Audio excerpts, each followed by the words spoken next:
Back again. Pavy's Daily Hot Takes. So yesterday I did one on the LA Sparks. If you guys haven't checked it out, check that out. But also yesterday when I woke up, I got news. Well, everybody got news that Mike Conley is now with Utah Jazz. I think the trade was for a future first round pick that's conditional. Grayson Allen, Jay Crowder, and Kyle Korver. Great trade for the Jazz.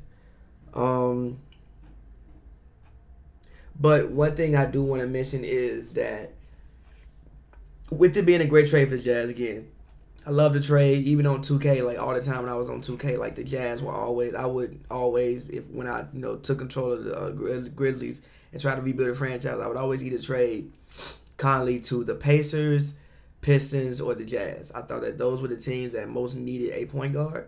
So again, I think Conley's a great fit. I think he'll do great things. I think he'll be able to save Donovan from himself a lot of times. Also, we can take some of the scoring burden off of Donovan. I mean, Rubio can play. Shout out Rubio. I remember him when he was coming out of Spain. Actually, I even remember watching Rubio in like the World Games in like '08. So Rubio can play, but Rubio isn't really a scorer. Rubio's never really been known as like a scorer. He's always been more of a pass-first guard. Now he's gotten better.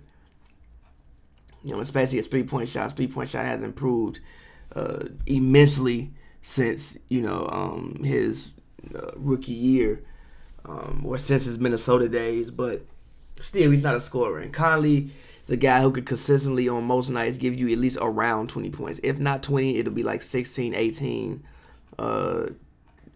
points a night. So I think it's a great trade. But one thing I do want to focus on, they did lose shooting. They did lose Kyle Korver. Korver, after they made the trade with Korver from Cleveland, one thing I noticed was that Korver actually did, open up the floor a lot for Donovan.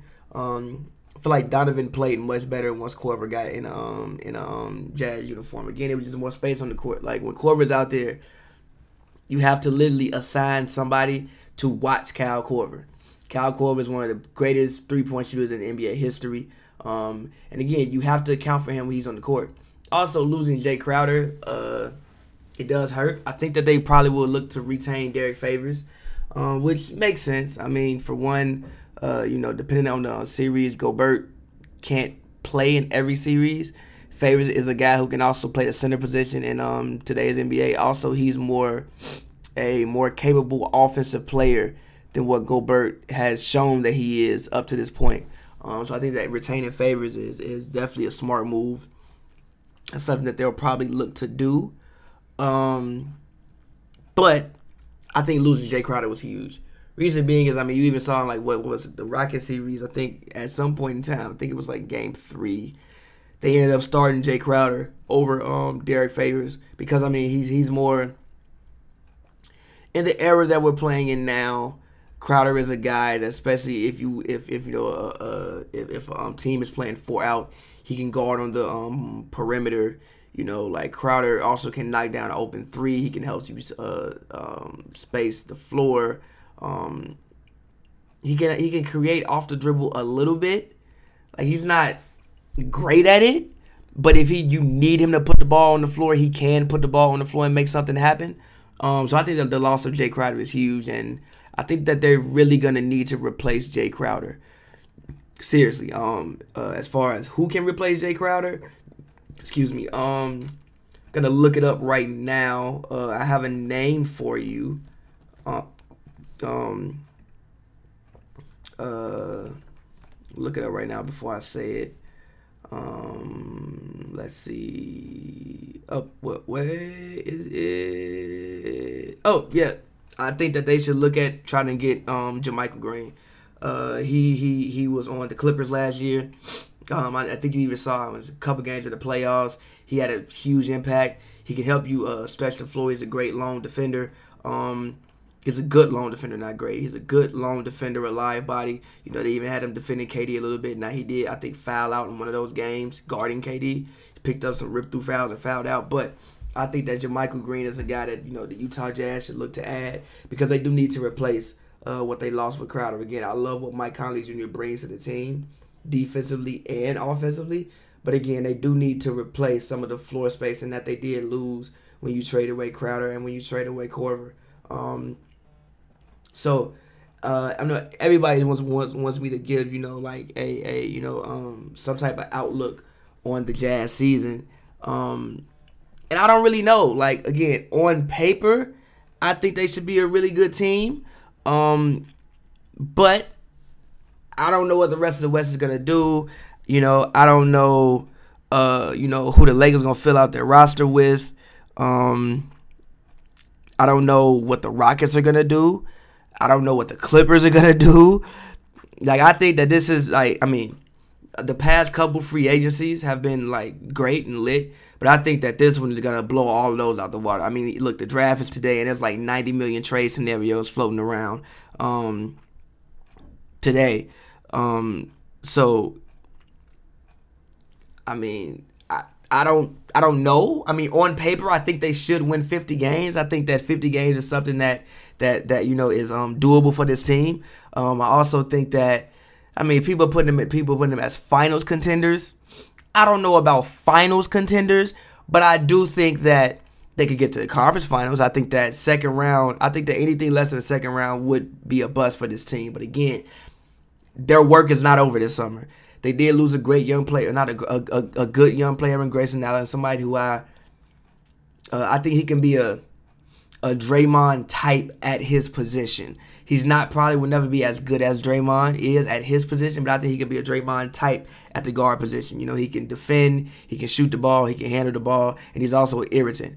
And he's also, he's physical. Like, he's a guy where, if Donovan goes to the paint and takes a hard foul, Grayson Allen will protect Donovan. He's a guy that will also get up and go take a hard foul on somebody else. So he can also be kind of like that John Starks type of guy, that that enforcer at the guard spot. They did lose that again. They lost Crowder again. They lost Korver. So that's two floors. That's probably two of their. You're looking at the team. That's probably what. You got. Donovan, he can shoot. Conley can shoot. But I feel like you lost definitely 2 out of 4 of your best shooters and best floor spacers with this trade. So again, look, I think that they can win 50 games. I'm not going to put them in the finals. Their work this offseason isn't done. Again, I think JaMychal Green is a guy that the Jazz should look at.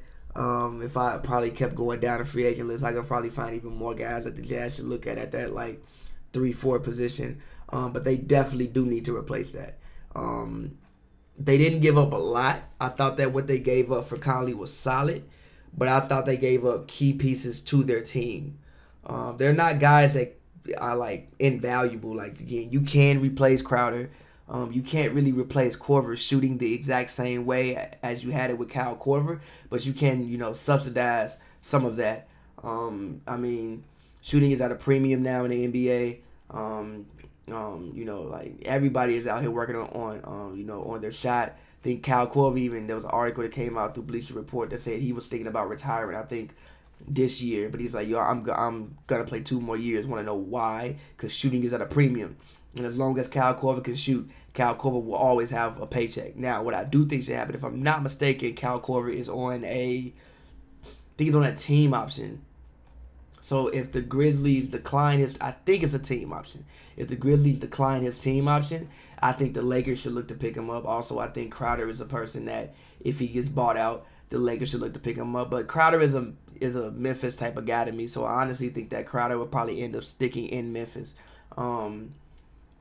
I think he'll be a great locker room guy for a guy like John Morant and Jaren Jackson to be around, as well as Korver. If I'm Memphis, I might even look to keep Korver. I think Korver would be a great locker room guy for Jaren Jackson and for John Morant as well. And also, I think Korver can actually help you on the floor.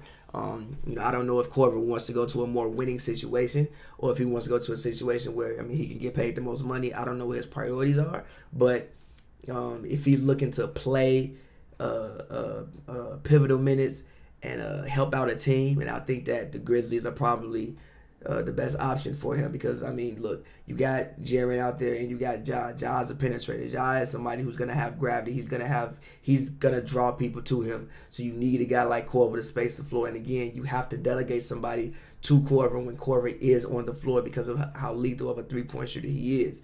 So I think that for Memphis, I mean, they might end up keeping both of those guys. It wouldn't be a bad thing. Again, also they did get a first-round pick. I think it's like some type of protections on it. I don't have the trade in front of me right now, but I know that there are protections on the pick. But yeah, again, man, I like the trade for both teams. Honestly, I'm kind of shocked that the Grizzlies weren't able to get a little bit more from Mike Conley.